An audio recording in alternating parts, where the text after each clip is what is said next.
Nikki, I wanted to ask you, you look very comfortable with the baby, and I was just wondering, do you have a very strong maternal instinct, do you think? And did having, children around this time around, did that kind of have an influence on the rest of the cast?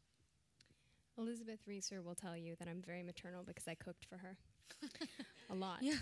Normally I would say no. I love children. I do. I don't want any right now. I'm not ready, but I love being around them. And Mackenzie, by the way, is like the most professional. I know it seems like sort of an obvious thing to say because we should say that about her, but I mean, I'm constantly impressed with her ability to sort of cope with everything and how normal she is and how normal her mother is. And my apartment was across the hall from them, and I think that was sort of done on purpose so we could bond and spend time together. And I was alone, single and alone while we were filming. And so I would spend, almost every night cooking with her and her family. And I think it totally changed the tone of the set. There was a child around, We all had to behave ourselves. Kellan. Can you guys talk about, we're referring to the big battle sequence and things like that, and it's funny because when we were watching the screening, like whenever Carlisle gets his, super secret head pulled off and things like that, you could hear like a from the people who are fans. Was it kind of a thrill to you guys whenever you were filming this to know, hey, we're going to get to surprise people even though they've read these books like 10 million times? Well, there are surprises, so I think we're all reticent about Yeah. jumping on board the spoiler alert club. So we'll just say that the last 20 minutes of the film, we're going to really, really be exciting for the fans who's followed these series for years and who've loved the books. And I think what Melissa and Bill brought to the screenplay and finally got up on screen is it's really amazing and beautiful, and it really kind of harkens back to like the very first Twilight in the sense of why I think it became so beautiful and such a moving piece of literature and film for many people around the world. It's really awesome and exciting. Hey guys, the holidays are coming. What would you give your character for the holidays, and is there a superpower you would want? I don't really want any superpowers. I think about how much anxiety it would give me to know what people were thinking around me or see into the future, and none of that seems too appealing.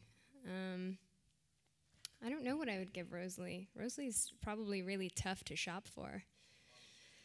Nice. Please. You said it. I'd probably give Emmett a new Jeep Wrangler.